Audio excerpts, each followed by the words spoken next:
జీవన తరంగాలు, ఇవే ఇవే జీవన తరంగాలు, జీవన తరంగాలు. శ్రీకృష్ణ జన్మస్థానంలో కూర్చోబెట్టి చిప్పకూడు తినేలా చేస్తాను. నేను పడ్డ బాధకి 10 రెట్లు ఎక్కువ బాధని అనుభవించేలా చేస్తాను. అందుకే నేను త్వరగా జాబ్లో జాయిన్ అవ్వకూడదని ఈసారి దేవుణ్ణి గట్టిగా మొక్కుకోండి. జాయిన్ అయితే నా టార్గెట్ ఎవరవుతారో మీకే బాగా తెలుసు కదా, ఏమంటారు? మేడం, మీ జాబ్ పోయిందన్న ఫ్రస్ట్రేషన్లో మీరు నా మీద ఆధారాలు లేని ఆరోపణలు చేస్తున్నారు.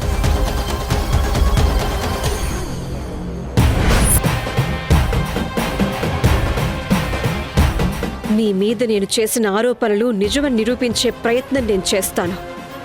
అవి నిజాలు కాదు, ఆరోపణలు మాత్రమే అని తేలితే నా అంతట నేనే మిమ్మల్ని క్షమాపణ అడుగుతాను. కానీ నిజమని తెలిస్తే మాత్రం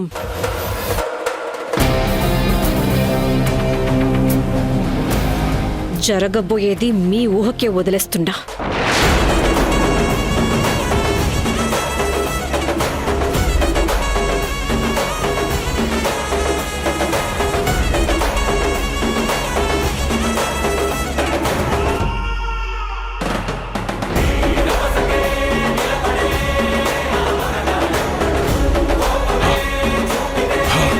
అమ్మో,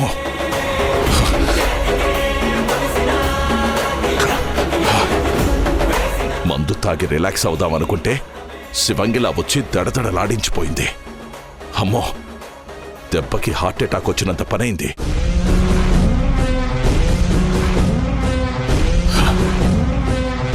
ఆ కళ్యాణ్ గాడు చెప్పింది నిజమే. దేవిక స్పీడ్ చూస్తుంటే నాకు జైల్లో చిప్పకూడు తినిపించేంత వరకు అమ్మో అమ్మో అమ్మో ఆగేలేదు. ఎలాగా ఇప్పుడు?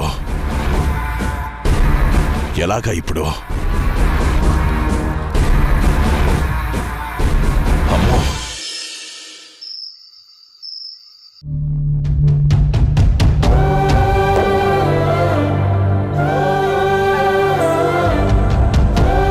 నేను తనని గాజులు అడిగినప్పుడు ఇంట్లో పెళ్లికొచ్చిన వాళ్లలో దొంగలుంటారు, బ్యాంకు లాకర్లో భద్రంగా పెడతాను అని గాజులు తీసుకెళ్ళింది.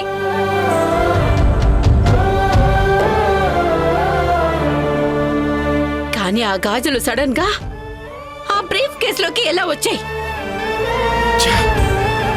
నా వల్లే, నా జాగ్రత్త వల్లే నా కూతురు మాటలు పడాల్సి వచ్చింది. కళ్లల్లో పెట్టుకుని చూసుకోవాల్సిన కూతుర్ని కన్నీళ్లు పెట్టుకునేలా చేశాను. నా అంత పాపాత్ముడు ఈ ప్రపంచంలోనే ఉండడు. దీనంతటికీ కారణం ఆ రాస్కెల్ ఆదర్శగాడు. ఆ వెధవ వల్లే ఇంత రాద్ధాంతమో జరిగింది. ఒళ్ళు కొవ్వెక్కి మదంతో కళ్ళు కనపడకుండా పోయి తప్పతాగి పెళ్లి కావలసిన ఆడపిల్ల ఉన్న ఇంట్లోకి ఆంబోతులా ఆలోచించకుండా దూరాడు. నన్ను జైలుకెళ్లేలా చేశాడు.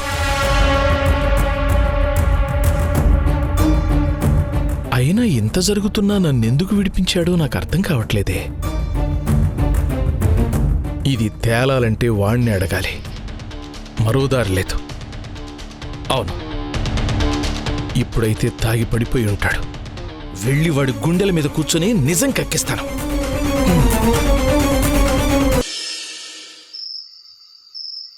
దేవిక, దేవిక, దేవిక,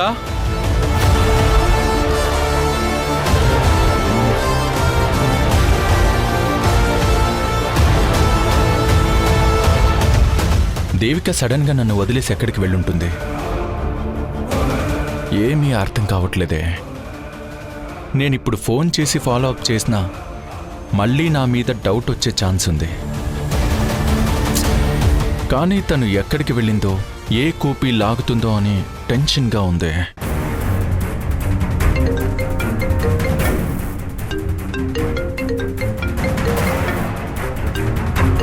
నీలకంఠం ఈ టెన్షన్ టైంలో ఫోన్ చేశాడంటే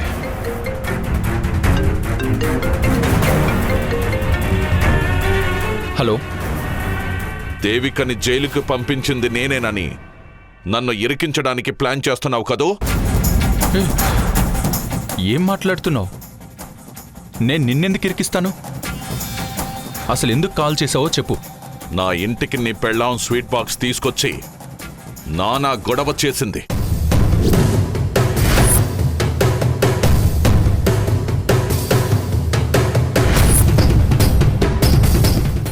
అది జరిగింది. ప్రామిస్గా తను మీ ఇంటికి వస్తుందని తెలీదు. నువ్వు టెర్రరిస్ట్ కన్నా డేంజర్ అని నాకు బాగా తెలుసు.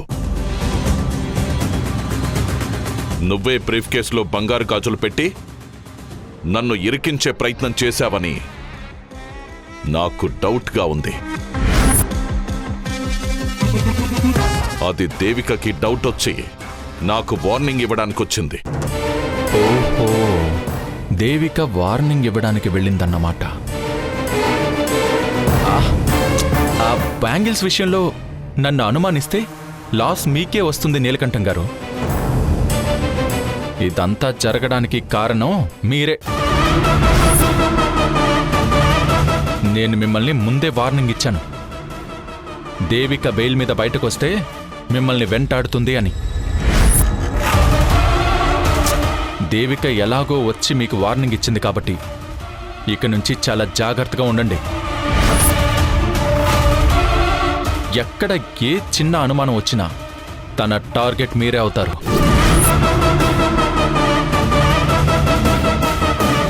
ఏంటి టార్గెట్ అయ్యేది? తన పక్కనే నా మనిషిగా నువ్వు ఉన్నావు కదా. తన మూమెంట్ ఏంటో నాకు ఫోన్ చేసి చెప్పే పని లేదా? అక్కడ ఇంట్లో జరిగిన గొడవకి దేవిక మీద ఫోకస్ చేయలేకపోతున్నాను. ఎనీహౌ, మీరు భయపడకండి. ఇకపై తనకి మీ మీద డౌట్ రాకుండా నేను చూసుకుంటాను. అలాగే నాకు 1,00,000 రూపాయలు ట్రాన్స్ఫర్ చేయండి. 1,00,000 దేనికి? ఆల్రెడీ ఇవ్వాల్సింది అందజేస్తూనే ఉన్నాను కదా. అది వేరు, ఇది వేరు. ఇప్పుడు కొత్తగా మిమ్మల్ని సేవ్ చేసే డ్యూటీ కూడా వేశారు కదా, అందుకే చార్జ్ చేస్తున్నాను. తొండ ముదిరి ఓసరి వెళ్ళైనట్టు వీడు బాగా మారిపోయాడు. ప్రతిదీ కమర్షియల్ చేసి గుంజాలని చూస్తున్నాడు. ఏంటి, పంపాలా వద్దా అని ఆలోచిస్తున్నావా? ఒక 50 పంపుతాను. బేరాలు నాతో ఆడుకు.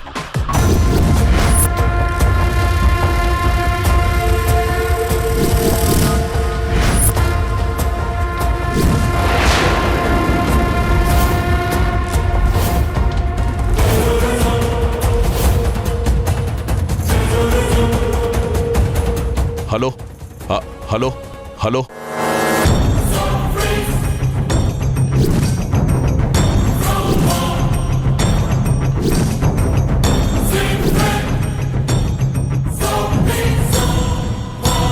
నాకు తెలుసండి, గుమ్మడికాయ దొంగ అంటే భుజాలు తడుముకున్నట్టుంది.